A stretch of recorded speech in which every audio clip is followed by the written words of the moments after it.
इस्लामाबाद से खबर शामिल करते हमारे divisional bureau chief Mumtaz Hussain. डकैती के दौरान शहरी से कीमती सामान छीनने वाला मुलजमान गिरफ्तार। इस्लामाबाद के इलाका सियाला में पुलिस ने डकैती की वारदात में मुलविस मुलजमान को गिरफ्तार करके शहरी का छीना गया सामान वापस दिलवा दिया। वारदात के दौरान शहरी से कीमती मोबाइल फ़ोन, 16,000 रुपये नकदी और अहम इम्पोर्टेड दस्तावेजात छीनी गई थी। पुलिस थाना सियाला के SHO अमर हयात और उनकी टीम ने पेशा वराना महारत का मुजाहरा करते हुए मुलजमान को गिरफ्तार कर लिया। मुलजमान की गिरफ्तारी और सामान की वापसी पर मुतासरा शहरी ने SHO और उनकी टीम का शुक्रिया अदा करते हुए कहा कि पुलिस ने इंतहाई तेज़ रफ्तारी से कार्रवाई करते हुए न सिर्फ मेरा कीमती सामान वापस दिलवाया बल्कि इंसाफ की उम्मीद भी बहाल की। मैं थाना सियाला की टीम का तहे दिल से शुक्रगुजार हूँ। इस्लामाबाद पुलिस की जानब से शहरियों के तहफ़्फ़ुज़ और जराइम के खात्मे के लिए इक़दाम जारी हैं। अस्सलाम वालेकुम, मेरा नाम आतिफ नेमकियानी वाल मोहम्मद नेमकियानी है।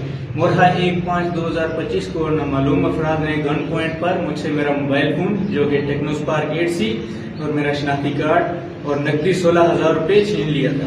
सियाला पुलिस ने बरवक्त कार्रवाई करते हुए कलील वक्त में मुलजमान को गिरफ्तार करके मेरा छीना हुआ सामान बरामद कर लिया। इसलिए मैं थाना सियाला की पूरी टीम और स्पेशली SHO साहब का बहुत ही मशहूर हूँ। इस्लामाबाद पुलिस जिंदाबाद। अस्सलाम वालेकुम, मेरा नाम आतिफ नेमकियानी वाल मोहम्मद नेमकियानी है। मोरहा 1/5/2025 को नामालूम अफराद ने गन पॉइंट पर मुझसे मेरा मोबाइल फ़ोन जो कि टेक्नोस्पार्क 8C और मेरा शनाख्ती कार्ड और नकदी 16,000 रुपये छीन लिया था। सियाला पुलिस ने बरवक्त कार्रवाई करते हुए कलील वक्त में मुलजमान को गिरफ्तार करके मेरा छीना हुआ सामान बरामद कर लिया। इसलिए मैं थाना सियाला की पूरी टीम और स्पेशली SHO साहब का बहुत ही मशहूर हूँ। इस्लामाबाद पुलिस जिंदाबाद।